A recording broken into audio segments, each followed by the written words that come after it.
Estimation of internal wiring का wiring में हम लोगों को पावर वायरिंग पढ़ना था। हम लोगों ने इसके पहले लाइट फैन सर्किट के लिए वायरिंग पढ़ी थी, ठीक है। और पावर वायरिंग जो है हम लोग अलग से पढ़ेंगे, क्योंकि जो लाइट फैन सर्किट होती है उसमें पावर वायरिंग को नहीं दिखाते हैं, उसको अलग से दिखाते हैं। तो चलिए हम देखते हैं। अगर क्वेश्चन में दिया होता है, अगर एक क्वेश्चन दिया है, उस क्वेश्चन में लाइट फैन सर्किट के लिए वायरिंग करनी है और पावर वायरिंग भी करनी है, तो क्या करेंगे, पहले लाइट फैन सर्किट का वायरिंग अलग करेंगे, ठीक है, उसके बाद पावर वायरिंग अलग करेंगे, ठीक है। दोनों को एक में हम नहीं कर सकते हैं। यानी कि हमको अगर जो हम करंट का जो गणना, जो धारा की गणना करते हैं, तो वो हम लाइट फैन सर्किट के लिए अलग करते हैं, पावर वायरिंग के लिए अलग करते हैं। तो वही हम यहाँ बात करेंगे। इसके पहले हम लोगों ने लाइट फैन सर्किट के बारे में बात कर ली थी। तो जो हमारा नेक्स्ट है वो पावर वायरिंग है। पावर वायरिंग में देखिए, एक क्वेश्चन आपके सामने है। एक कार्यशाला जिसमें 3 विद्युत मशीनें लगी हैं, ठीक है, जो 400 वोल्ट 3 फेज 50 हर्ट्ज की सप्लाई लेती है, ठीक है, ठीक है। इसके पहले लाइट फैन सर्किट में 3 फेज की तो बात हुई नहीं थी। तुम्हारे पावर वायरिंग है, 3 फेज की यहाँ पे बात हो रही है। देखिए 400 क्वेश्चन में दे रखा है, 400 वोल्ट 3 फेज 50 हर्ट्ज की सप्लाई लेती है। और इसमें दिया भी है कि जो वेल्डिंग मशीन है, पहला वेल्डिंग मशीन है वो 5 kVA का, दूसरा ड्रिल मशीन है वो 1 HP का है, और तीसरा क्या है, इंडक्शन मोटर है वो 10 HP का है, ठीक है। इस प्रकार से 3 मोटर लगी हुई हैं। ये हमारा प्लान क्वेश्चन में दे रखा है कि देखिए 5 kVA 1 HP और 10 HP की मोटर है। ये जो विंडो है तीन इधर और 3 इधर, और इसकी डिस्टेंस भी दे रखा है कि 2 मीटर, यहाँ से देखिए 2 मीटर पे ये 5 kVA की मोटर लगी हुई है। फिर 3 मीटर डिस्टेंस छोड़ करके 1 HP, फिर 3 मीटर छोड़ करके 10 HP, और 3 मीटर इस दीवार छोड़ा गया है। फर्स्ट से 0.5 जो है हमारा ये डिस्ट्रीब्यूशन बोर्ड दिखाया गया है, ठीक है। ये जो है 0.5 ऊपर जाकर के डिस्ट्रीब्यूशन बोर्ड दिखाया गया है। और डिस्ट्रीब्यूशन बोर्ड के बाद देखिए जो हमारा ये डिस्टेंस है 2.5 है, ठीक है, यहाँ से यहाँ तक का डिस्टेंस जो है। तो ये क्वेश्चन में दे रखा है। अब इसके अनुसार हम क्या करेंगे, क्वेश्चन ये है, प्लान भी दे रखा है आपका पावर वायरिंग का, और उसमें ये पूछा है कि पहला क्वेश्चन पूछा है कि शक्ति तार स्थापन आयोजना चित्र बनाइए, ठीक है। पावर वायरिंग के लिए योजना चित्र बनाइए और वितरण व्यवस्था, ठीक है, वितरण व्यवस्था का बहुरायन चित्र बनाइए। तीसरा पूछा है कि शक्ति और स्थापन का एक रेखीय परिपथ चित्र बनाइए। चौथा क्वेश्चन है कि 5 kVA ट्रांसफार्मर 1 HP 10 HP का वाहक नली स्थापन का चित्र। और चौथा पूछा है कि स्थापन में लगने वाली सामग्री का विवरण एवं कुल लागत ज्ञात कीजिए। ये तो लागत कैसे ज्ञात करते हैं ये आप लोग को बता दिया गया था। कंड्यूट में वाहक नली स्थापना का चित्र और किस प्रकार से बनाते हैं ये भी आप लोगों ने फैन सर्किट में पढ़ा था। सेम वैसे ही यहाँ पे बनेगा, बस डिफरेंस जो आएंगे इसमें वो मेन आएंगे कि जो आपका यहाँ मोटर है वहाँ पे क्या था, लाइट फैन था, और इस मोटर के लिए हमें अलग से वायरिंग करनी पड़ेगी, ठीक है। काफ़ी अधिक रेटिंग के जो हमारे पास यहाँ होंगे वो मोटर्स होंगे, ठीक है। वहाँ पे अधिक रेटिंग के हमारे पास कोई भी उतना लाइट फैन नहीं था, ज़्यादा रेटिंग की जितना कि यहाँ पे है, ठीक। तो इसके लिए हम अलग अलग स्पेसिफिकेशन भी होती हैं हमारे पास स्विच बोर्डों की, तो वो सब हम लोग देखेंगे, ठीक है। तो ये क्वेश्चन है, देखिए इसको सॉल्व करना शुरू करते हैं हम लोग। फर्स्ट ऑफ ऑल हम लोग इसका पूर्वानुमान करेंगे। पहले स्टेप क्या करेंगे, पूर्वानुमान इस क्वेश्चन के लिए पावर वायरिंग का पूर्वानुमान के लिए हम क्या करते हैं, पहला क्या है कि 10 HP मोटर के लिए हमने यहाँ माना है, पूर्वानुमान में मानते हैं जंक्शन के लिए क्या है कि 10 HP मोटर के लिए हमने क्या माना है कि इसकी इफिशियंसी क्या है, 80% है। 10 HP मोटर की इफिशियंसी क्या है, 80% हमने माना है, क्वेश्चन में दे नहीं रखा है, ठीक है। तो हमने 10 HP मोटर के लिए इफिशियंसी ईटा इक्वल टू 80% यानी 0.80 आ जाएगा हमारा। और इसके लिए पावर फैक्टर अगर हम निकालते हैं 0.80 पावर फैक्टर इसका, ठीक है। और 1 HP मोटर के लिए हमने माना एफिशिएंसी 60% है। 60% 1 HP मोटर के लिए है, यहाँ पे क्या हो जाएगा 0.60 हमारे पास एफिशिएंसी मिलेगी। पावर फैक्टर इसका क्या हो जाएगा 0.60। और अगर हम बात करें 5 kVA ट्रांसफार्मर के लिए, तो यहाँ हमने एफिशिएंसी मानी है 5 kVA ट्रांसफार्मर के लिए 90%।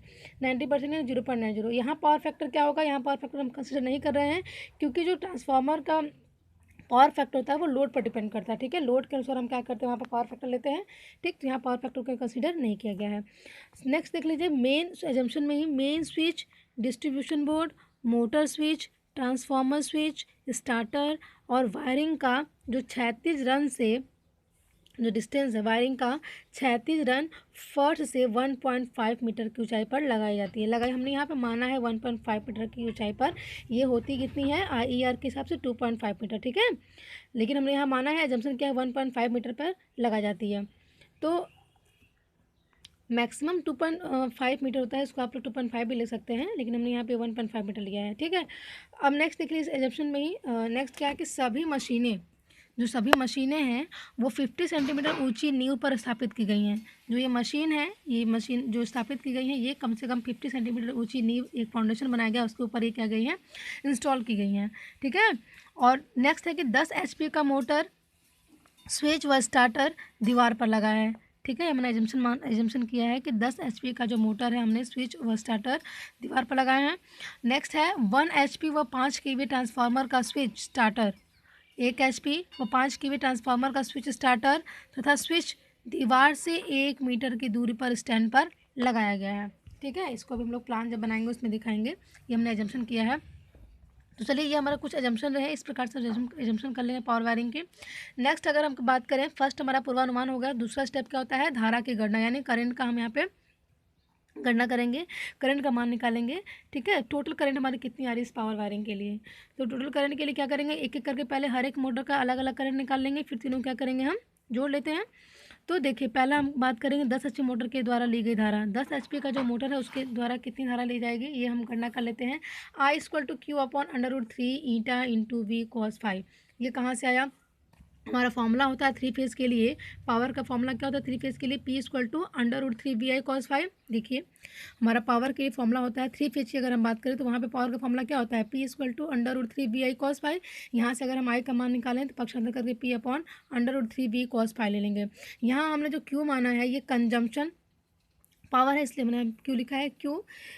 तो यहाँ पे देखिए इस हिसाब से जो हम पावर निकालेंगे, किस हिसाब से निकालेंगे, यहाँ पे करंट का मान, पावर को यहाँ से 3 फेज के लिए जो पावर हमारा आता है उसके लिए हम यहाँ से करंट का मान इस प्रकार से निकालेंगे। ठीक है ना। तो यहीं पे हमने P की जगह हमने क्या लिया है, यहाँ लिया है Q लिया, यानी कंजम्पशन पावर Q है, कितना पावर कंजम्पशन हो रहा है। तो यहाँ Q अपॉन क्या हो जाएगा, P की जगह Q लिखिए तो Q upon √3 n eta into V cos phi हो जाएगा, सेम जैसा ये है वैसे ही।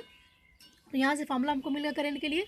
3 फेज़ के लिए हम यही 3 फेज़ के लिए जब भी हमको करंट का मान निकालना होगा हम यही फॉर्मूला यूज़ करेंगे। ठीक है, यहाँ से देखिए आई का मान हमने निकाला, आई का मान हम निकालेंगे Q upon √3 eta into V cos phi से। यहाँ से हमको पूरा मान मिल जाएगा। देखिए कैसे Q का मान कैसे हम निकालेंगे, टोटल पावर हमारे पास कितनी हुई है, 10 HP की मोटर है। ठीक है ना, 1 HP बराबर कितना होता है, 1 हर्ट्ज पावर बराबर कितना होता है, 735.5 यानी 735.5 होता है। 1 हॉर्स पावर बराबर, यहाँ मोटर कितनी की है, 10 हॉर्स पावर की है, तो 10 के लिए कितना हो जाएगा, 10 × 735.5 अपॉन सबका मान √3 इंटू ईटा का मान कितना आया यहाँ पे। देखिए 10 HP की मोटर के लिए हमने ईटा का मान कितना निकाला, यहाँ पे 80% मैंने माना था, उसके लिए हमने 0.80।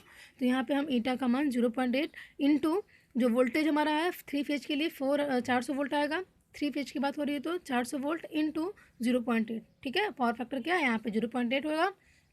यहाँ से टोटल करंट हमारी कितनी आ जाएगी, अगर इसको हम सॉल्व करेंगे तो 16.59 एम्पियर। ठीक है, यहाँ से हमें क्या मिलेगी, 10 HP मोटर के द्वारा निकाली गई करंट मिल जाएगी 16.59 एम्पियर।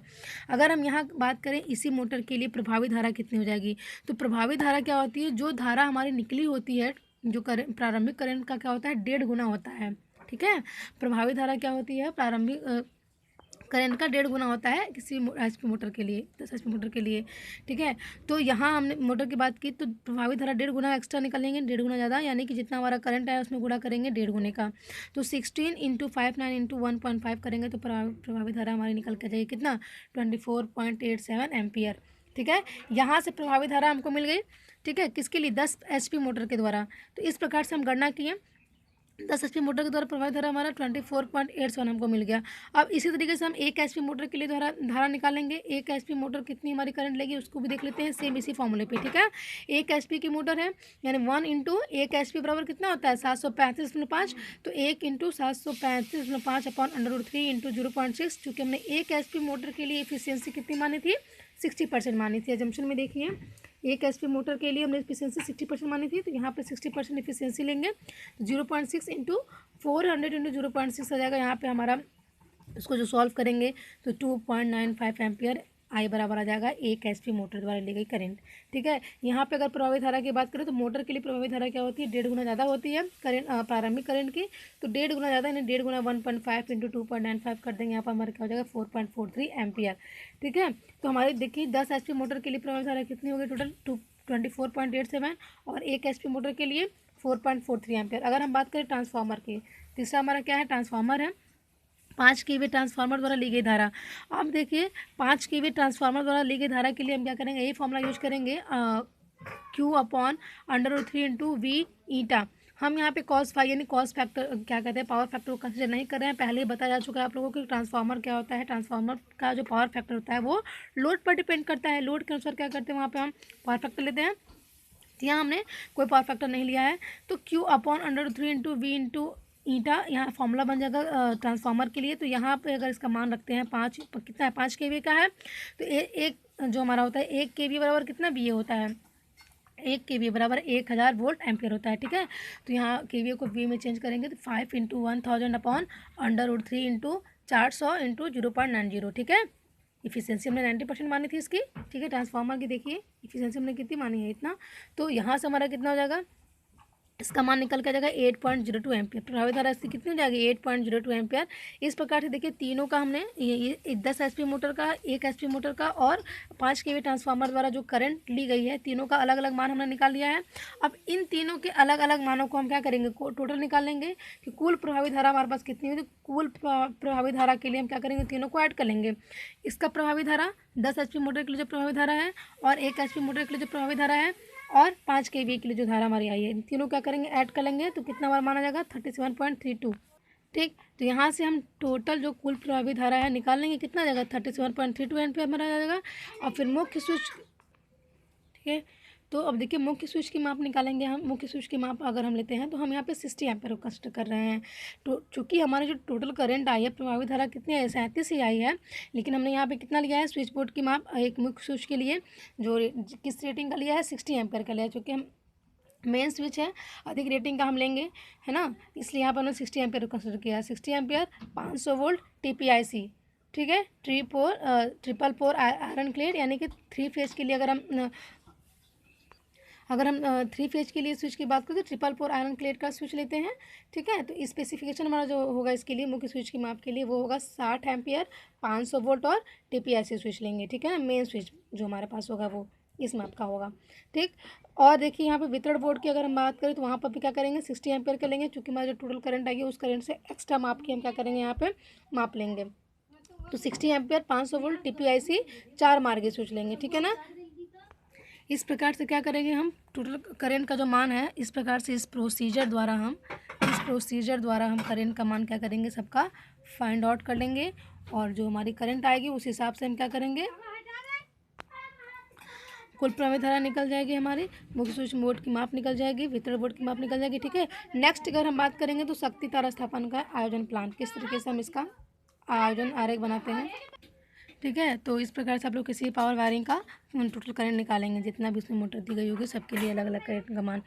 चलिए हम लोग नेक्स्ट वीडियो में बात करेंगे शक्ति तार स्थापन का आयोजना प्लान के बारे में।